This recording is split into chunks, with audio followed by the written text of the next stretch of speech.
Somebody stop them. They're too good now. It's getting boring. A couple of weeks ago, we followed Man City fans to Wembley for their game against Tottenham to ask them whether their side is as good as it was last season. Are you as good as last season? Better, because defensively we're better. I think actually we're better. Not sure we've quite settled into it yet. We're better this season. I think so. I think we're going to win the league this year. Yeah, we're getting better defensively. Defence is stronger, getting more shots off, XG's up, it's all good. Obviously, if you look at the stats, we are, aren't we? Points for points, we're better off at the moment. We're scoring more goals and we're conceding less. We're playing a lot better. We're playing more as a team now. Pep's been there for longer, he's more confident, he's more relaxed, if that's possible. We've done well without De Bruyne so far, and he's just coming back in, so it can only get better. We might go unbeaten, to be honest. So Man City fans seem pretty convinced that their team is better than it was last season, but are they right? Let's put it to the numbers. The fact that Liverpool and Chelsea have managed to keep Manchester City within reach seems to have kept the hype around City's superiority in check when compared to last season.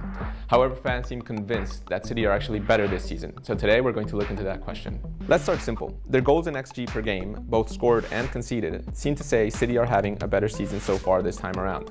However, one of the excuses we've heard for this is that they've so far had an easy schedule, playing plenty of bottom half teams at home. Nevertheless, even if we compare the exact same fixtures they've played this season to the equivalent of last season, basic numbers still suggest they're better now.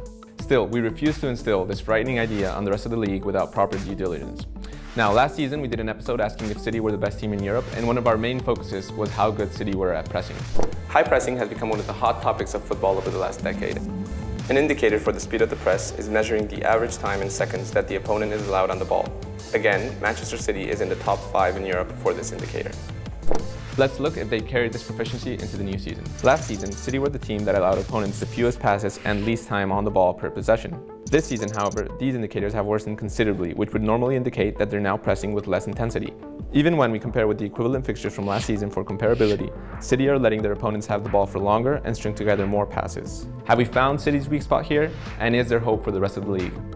I'm afraid to say, not quite. Let's go back to comparing this season's fixtures with their equivalents from last season. In those matches last season, City had 10 interceptions in the final quarter of the pitch and averaged 27 meters from the opponent goal. This season, they've had 24 interceptions in that area of the pitch and averaged 19 meters from goal. This signal might indicate that what is actually happening is that City is fine-tuning their pressing triggers, letting their opponents keep the ball for a little longer, but ultimately pouncing at the right time to recover the ball in more dangerous positions. It's a frightening concept really, but according to the data, City are creating more danger, conceding less, and even pressing more effectively. God have mercy on us. So there we have it, Manchester City are even better than they were last season, and the rest of us should be really quite worried.